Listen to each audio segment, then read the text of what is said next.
Every species in the known galaxy had a number. Every living creature that walked, crawled, floated, or slithered across the stars had been measured, weighed, tested, and filed into the Great System. The Dominion archives held over 9 million classified species. Not a single one had ever caused the scanner to pause.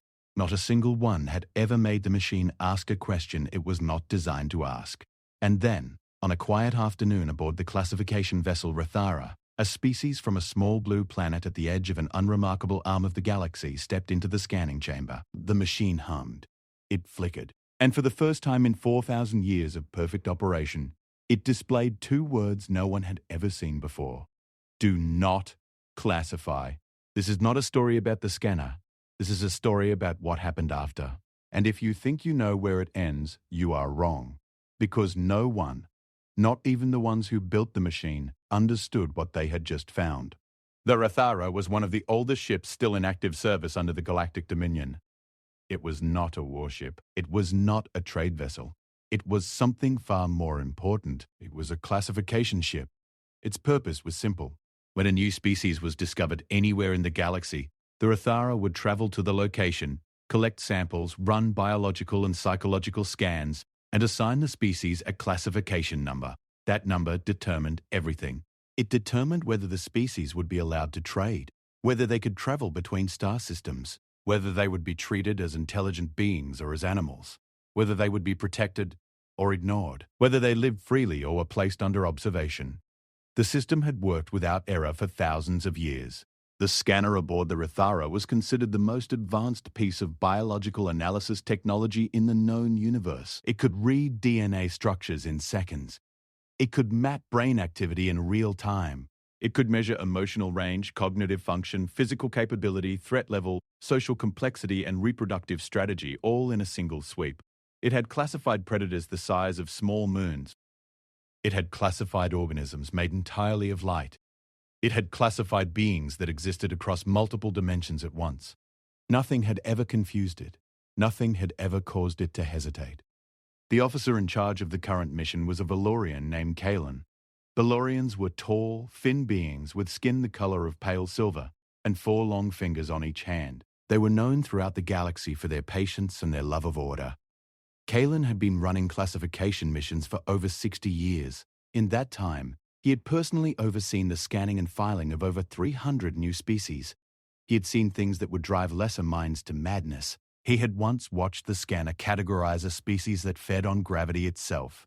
He had watched it calmly process a creature whose body existed partly in the past and partly in the future. Nothing surprised him anymore, or so he believed. The mission began like any other. A probe had been sent to the outer spiral arm of the galaxy to survey uncharted systems. It had passed through a quiet solar system with 8 planets and had detected intelligent life on the 3rd one.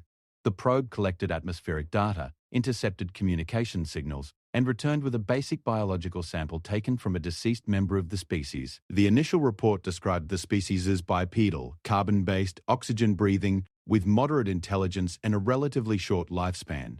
Nothing unusual. Nothing that should have raised any concern. Kalen read the report in his quarters and felt nothing but mild professional interest. Another species to scan and file. Another number to assign. He gave the order to set course, and the Rathara slipped through the void toward the small blue planet. It took them 6 standard cycles to arrive. During that time, Kalen reviewed the probe data more carefully. The species called themselves humans. They had developed basic space travel but had not yet left their own solar system in any meaningful way. They had a complex social structure, multiple languages, and a surprisingly long recorded history for such a young species. They had developed nuclear energy and digital communication. They had built massive cities and had altered the surface of their planet in significant ways. All of this was within the normal range for a mid-development species. Kalen had seen it many times before. What caught his attention, though only slightly, was the probe's note about conflict. The humans appeared to fight each other with alarming frequency. Wars, battles, revolutions, and smaller acts of violence were woven through their entire history. This was not entirely unusual. Many young species went through a violent phase before either maturing past it or destroying themselves. But the scale was notable. These creatures seemed to fight about everything: land, resources, ideas, beliefs. Things that other species would simply negotiate over, humans would kill for. And yet they had not destroyed themselves. They had come close, apparently, more than once, but they had always pulled back from the edge. Kalen made a note in his file and moved on. When the Rathara entered orbit around the planet, the crew followed standard protocol. They did not make contact. Classification was always done quietly. A small team was sent to the surface in a cloaked shuttle. Their job was to bring back a living specimen for the full scan. They would take someone who would not be missed, someone isolated, and they would return them after the scan was complete. The subject would remember nothing. It was clean. It was efficient. It was the way it had always been done. The team returned with a single human male. He was young, physically healthy, and had been found alone on a large stretch of open land in the northern part of one of the larger continents. He was unconscious, sedated by the standard collection field. 2 crew members carried him into the scanning chamber and placed him on the platform. Kalen watched from the observation room above through a thick panel of transparent alloy. The human was smaller than Kalen had expected, soft-looking. No natural armor, no claws, no venom sacs, no visible defense mechanisms of any kind. His skin was thin and easily damaged. His bones, according to the preliminary readings, were dense but breakable. His muscles were functional but nothing extraordinary. On the surface, he looked like a perfectly average mid-tier biological organism, the kind of species that usually received a classification somewhere in the 4,000 range. Intelligent enough to be acknowledged, but not remarkable enough to be remembered. Kalen gave the signal to begin the scan. The scanner activated with a low hum that vibrated through the walls of the chamber. A ring of blue light descended slowly over the human's body, reading every cell, every chemical signal, every electrical impulse. Data began streaming across the screens in the observation room. Kalen watched with practiced calm as the numbers filled in. The first readings were normal. Carbon-based biology. Standard organ systems. A cardiovascular network powered by a single muscular pump. Respiratory system designed for oxygen and nitrogen atmosphere. Digestive system capable of processing a wide range of organic materials. Reproductive system, binary standard mammalian model. Immune system, active, adaptive, and surprisingly aggressive. That was a small point of interest. The human immune system was more complex than expected for a species at this level of development, but it was not enough to raise any flags. Then the scanner moved to the brain. This was always the most important part of any classification.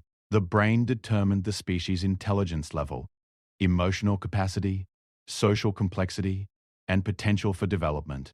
It was the single most important factor in deciding where a species fell on the classification scale. A species with a simple brain might be classified as a level 2 or 3, barely above animal life. A species with a highly developed brain might reach level 7 or 8, putting them among the most advanced beings in the galaxy. The scanner began mapping the human brain, and Kalen leaned forward slightly in his chair. The data came fast. Dude, neural density was high. Not the highest he had ever seen, but significantly above average for a species of this size and development. Synaptic connections were extraordinarily complex, forming layered networks that folded back on themselves in patterns the scanner had to process twice before it could map them fully. There was a structure in the center of the brain that regulated emotional response, and it was massive, far larger than expected. It was connected to nearly every other part of the brain, meaning that emotions in this species were not separate from logic, memory, or decision-making. They were woven into everything. Kalen frowned. That was unusual. In most species, emotion and logic were handled by separate systems. Species that mixed the two tended to be unstable, unpredictable, dangerous to themselves and others. They were usually classified as risk-level species and monitored carefully, but the readings also showed something else. The prefrontal region, the part of the brain responsible for planning, reasoning, and impulse control, was highly developed. This meant the human could feel overwhelming emotion and still make calculated decisions. It could be terrified and still think clearly. It could be furious and still plan 10 steps ahead. That combination was rare. Kalen pulled up the full neural map on the main screen and studied it carefully. The more he looked, the more unsettled he became. The human brain was not specialized. Most species developed brains that excelled in one or two areas. Predators had brains built for spatial awareness and quick reaction. Social species had brains built for communication and empathy. Builders had brains built for pattern recognition and planning. But the human brain was not built for any single purpose. It was built for everything it could do. Spatial reasoning almost as well as a predator. It could do social processing almost as well as a hive species. It could do pattern recognition almost as well as the most advanced builders. It was not the best at anything, but it was dangerously good at everything. Kellen felt something cold move through his chest. He had never felt that before during a scan. The scanner continued. It moved from neural mapping to psychological profiling. This was where the machine would assess the species' behavioral tendencies, emotional range, and mental stability. It would determine whether the species was passive or aggressive, cooperative or competitive, logical or instinctive. These results would feed directly into the final classification number. The data began to stream in, and Kalen watched the numbers with growing discomfort. Aggression levels were high. Very high. The scanner placed them in the upper 15% of all classified species. But cooperation levels were also high, in the upper 20%. That should have been impossible. Species were either aggressive or cooperative. High aggression meant competition, dominance hierarchies, and conflict. High cooperation meant community, shared resources, and peace. No species scored high on both. The two traits worked against each other. They could not exist at the same level in the same organism. But in the human, they did. The scanner moved on to emotional range. The results were staggering. The human's emotional spectrum was wider than any species Kalen had ever seen.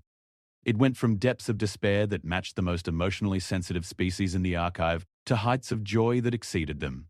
It included rage, love, grief, hope, terror, curiosity, shame, pride, loneliness, and a dozen other states that the scanner could barely categorize. And the transitions between these states were fast, incredibly fast. The human could go from calm to furious in a heartbeat, from despair to determination in the space of a single thought. The scanner paused. Kalen stared at the screen. The scanner never paused. In 4,000 years, it had never once stopped in the middle of a reading, but it had stopped now. The blue light around the human flickered, dimmed, and then brightened again. Data streams on the screens froze, then resumed, then froze again. One of the technicians in the observation room looked at Kalen with wide eyes. She was a young Valorian, barely 30 years into her service. Her name was Sarah, and she had never seen the scanner behave this way. Kalen raised a hand to keep her silent. He watched the screen. The scanner was trying to assign a threat level. This was a standard part of the process. Every species received a threat rating from 1 to 10.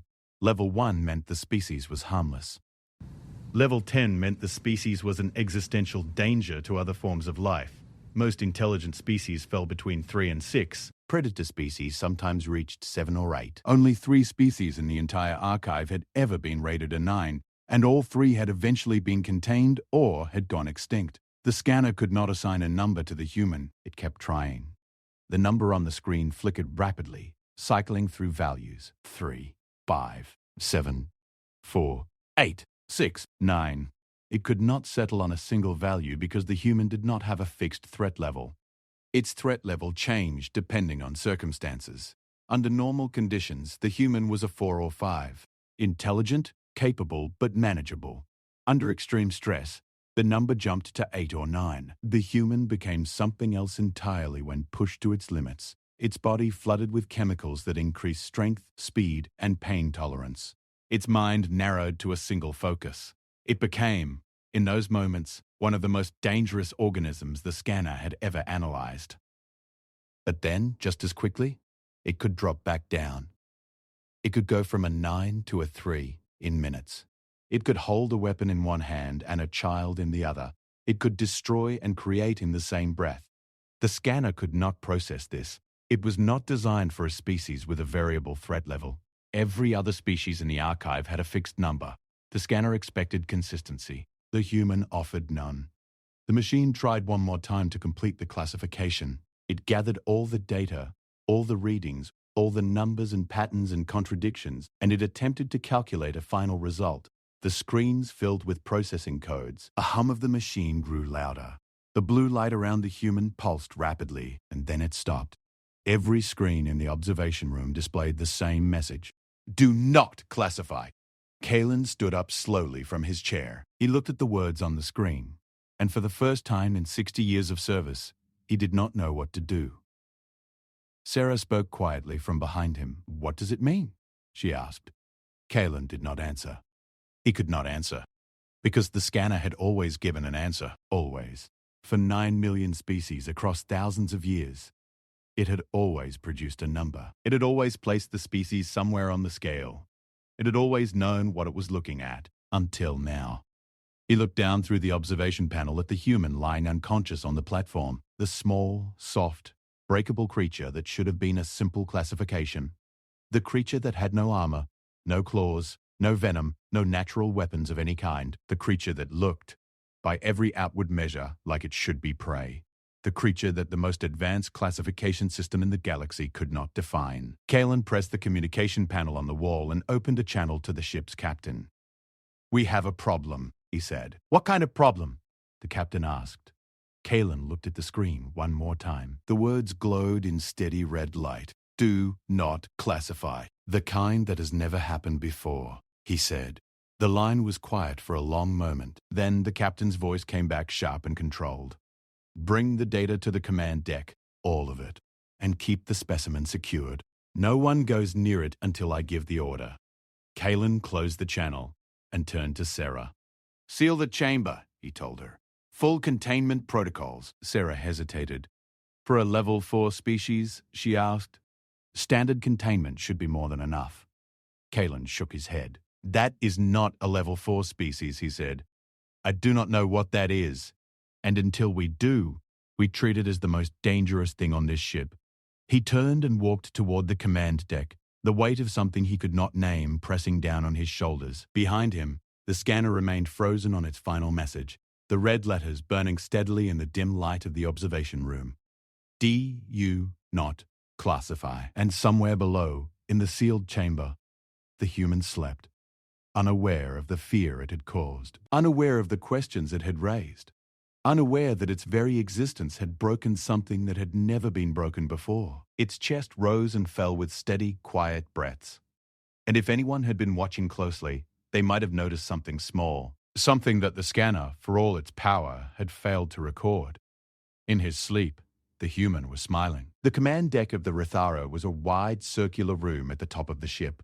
Its walls were lined with display panels showing star maps, energy readings, and communication feeds from across the Dominion network. At its center stood a raised platform where the captain's chair was bolted to the floor.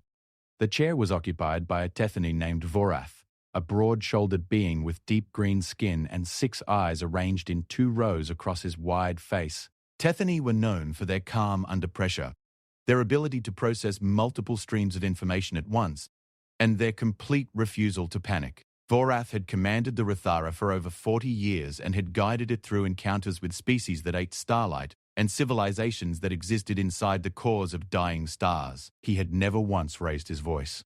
When Kalen entered the command deck carrying a portable data crystal loaded with the scanner results, Vorath turned all 6 eyes toward him. The other bridge officers, a mix of Valorians, Tethani, and a single Moraki communications specialist, stopped what they were doing and watched. Kalen crossed the deck and placed the crystal into the central display console. The holographic projection system activated, and the scanned data spread out in the air above the platform like a glowing map of the human's entire biological and psychological makeup. Numbers, charts, neural maps, chemical compositions, and behavioral models floated in the blue light. At the center of it all, larger than everything else, glowed the 2 red words, "Do not classify." Vorath looked at the data in silence for a long time. His 6 eyes moved independently, each one studying a different section of the display. The bridge was completely quiet. No one spoke. No one moved. "Tell me everything," Vorath said finally. His voice was low and even. Kalen stood beside the display and began to explain.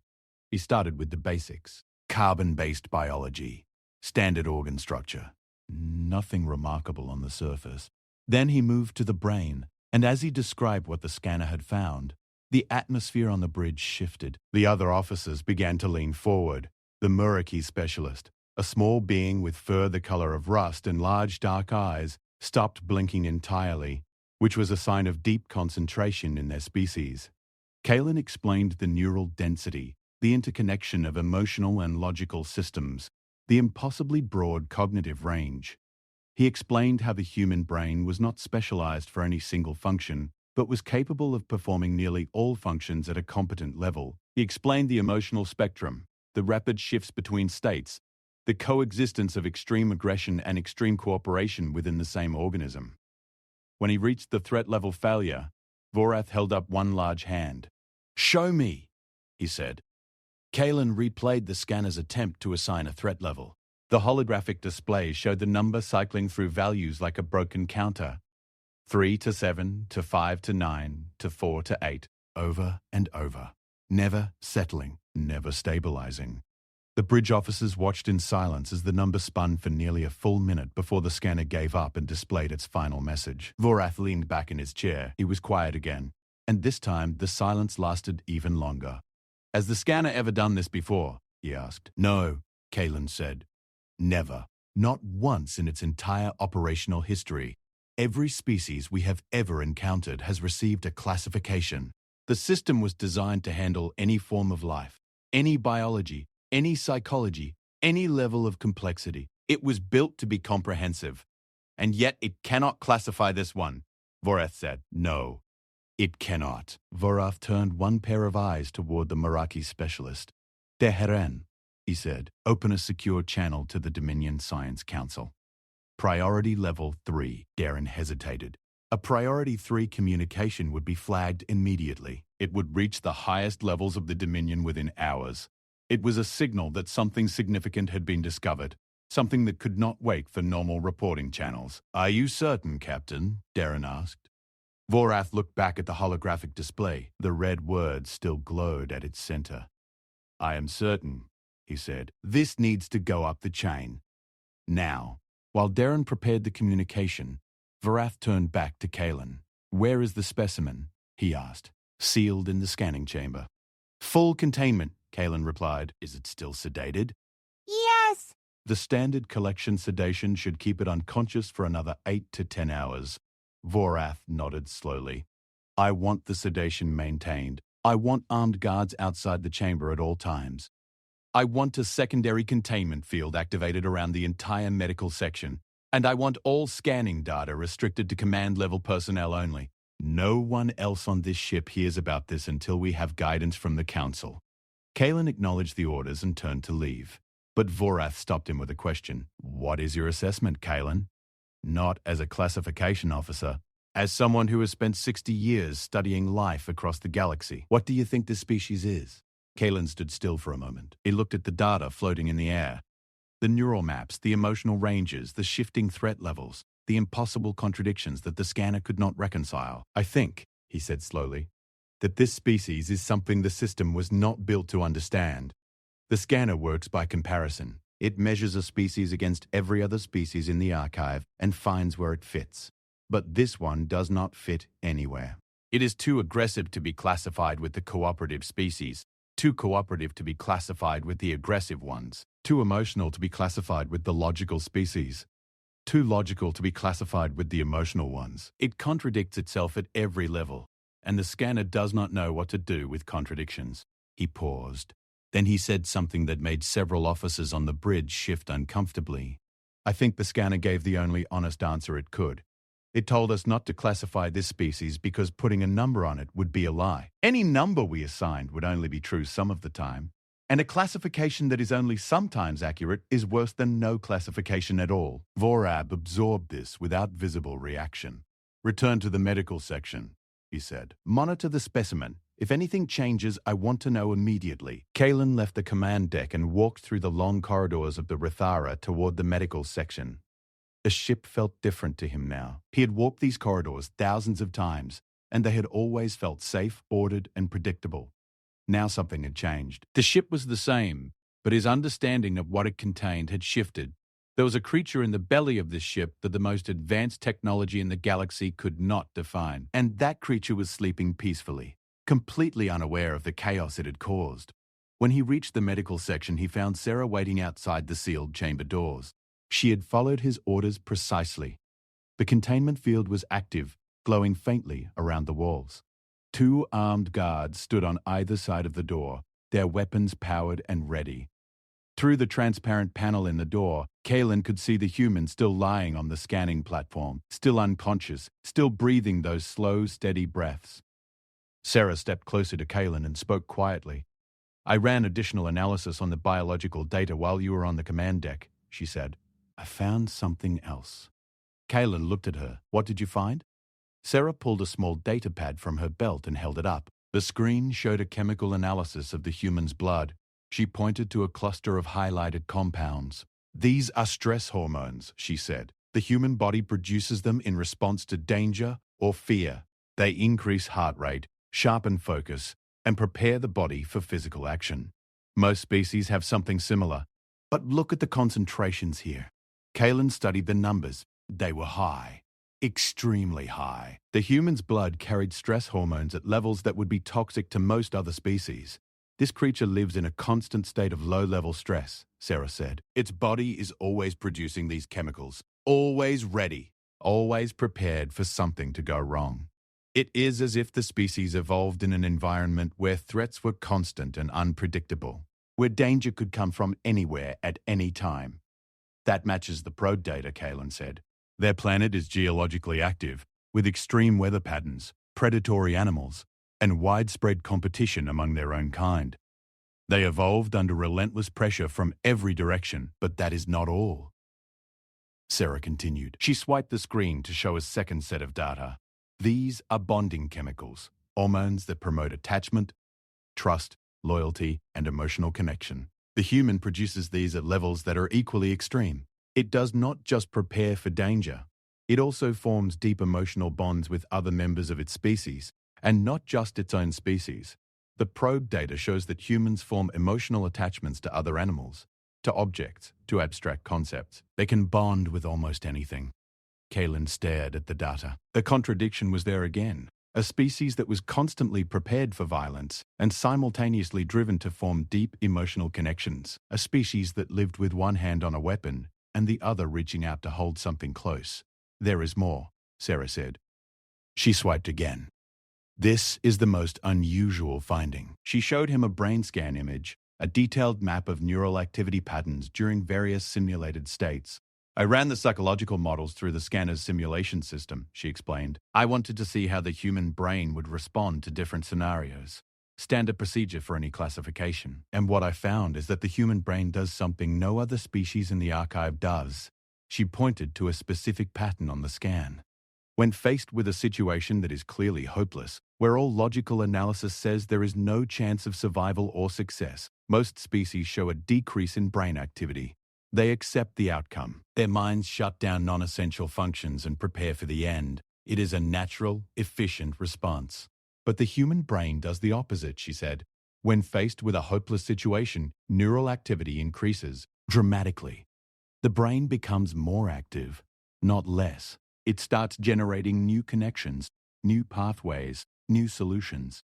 It refuses to accept the outcome that logic dictates. It searches for alternatives even when none exist. And in many cases, according to the simulation, it finds them." Kalen felt that cold sensation in his chest again. "That is not supposed to be possible," he said. "I know," Sarah replied. "The simulation ran the scenario 12 times. Every time, the logical conclusion was the same. Failure, death, no chance of survival. And every time, the human brain rejected that conclusion and found a different path, not always a good path. Sometimes the alternative was worse than the original outcome. But the point is that it never stopped looking. It never accepted that there was no way out." Kalen was quiet for a long time. He looked through the panel at the sleeping human. This small, fragile creature with thin skin and breakable bones. This organism that should have been prey, but had instead become the dominant species on its entire planet. This being that carried war and love in equal measure, that fought and forgave with the same passion, that refused to give up even when every rational analysis said it should. He understood now why the scanner could not classify it. The scanner was built on logic. It was built on the assumption that living things behaved in predictable, consistent ways, that a species would be one thing or another, aggressive or peaceful, logical or emotional, strong or weak. The entire classification system was built on these assumptions, and the human broke every single one. Because the human was not one thing, it was everything, all at once, all the time. And it could shift between these states so rapidly and so completely that no system built on fixed categories could capture what it truly was. Sarah spoke again, pulling him from his thoughts. "There is one more thing I want to show you." She brought up a final screen. This was not biological data. It was behavioral data from the probe, a compilation of observations about human activity on their planet. "Look at this," she said. She showed him a series of images captured by the probe. The first showed a massive city, dense with buildings that stretched toward the sky, humming with millions of lives. The second showed the same species in a small wooden shelter in a vast wilderness, living with almost no technology at all. The third showed humans in a laboratory, surrounded by advanced equipment, working on something Kalen could not identify. The fourth showed humans gathered in a large open space, moving together in coordinated patterns while strange sounds filled the air. "What are they doing in the last image?" Kalen asked. Sarah checked the probe annotations. The probe classified it as a form of synchronized movement accompanied by rhythmic audio stimulation, she said. The closest equivalent in the archive would be a mating display or a territorial demonstration, but the probe noted that neither explanation fully fit. The humans engaging in this behavior showed no signs of mating intent. They also showed no territorial aggression. Instead, the chemical readings from the individuals involved showed elevated levels of bonding hormones, pleasure chemicals, and something the probe could not categorize, an emotional state that had no direct equivalent in any other species. "They appear to do this purely because it brings them satisfaction," Sarah said. "They call it dancing." Kalen looked at the image for a long time. A species that built cities, that scraped the sky and also danced for no reason other than the joy of it. A species that split the atom and also painted pictures on cave walls. A species that invented weapons capable of destroying their entire planet and also wrote love letters to each other. He turned away from the panel and made a decision. "We need to talk to it," he said. Sarah looked alarmed. "Talk to it?" "The captain ordered that no one approach the specimen." "I know what the captain ordered," Kalen said. "And I am not suggesting we disobey. I am suggesting we request permission. The scanner cannot classify the species because it cannot understand it. Running more scans will produce the same result. We will get the same contradictions, the same impossible combinations, the same failure. The only way to understand what this creature is will be to communicate with it directly." Sarah considered this. "It is not standard protocol," she said. "Nothing about this is standard," Kalen replied. He looked one more time at the humans sleeping in the chamber. "We cannot classify what we do not understand, and we cannot understand what we refuse to talk to." He left Sarah at the chamber door and walked back toward the command deck to make his case to Captain Vorath. Behind him, the guards stood rigid, their weapons trained on the sealed door. Inside the chamber, the human continued to sleep. His face was calm, his breathing was even, and beneath his closed eyelids, his eyes moved rapidly back and forth. He was dreaming. The scanner, still active in passive monitoring mode, detected the neural activity associated with the dream state. It attempted to analyze the content of the dream, to break it down into recognizable patterns and categories. It processed the data for several seconds, cross-referencing the neural patterns with every known form of unconscious mental activity in its archive. It could not determine what the human was dreaming about. The patterns were too complex, too layered, too fluid. They shifted and changed and folded in on themselves in ways the scanner could not predict or follow. On the monitoring screen, a small notation appeared beside the ongoing passive scan. "Neural activity during unconscious state exceeds. Conscious activity in 94.7% of classified species." The scanner added a secondary note beneath the first, the digital equivalent of a machine expressing bewilderment.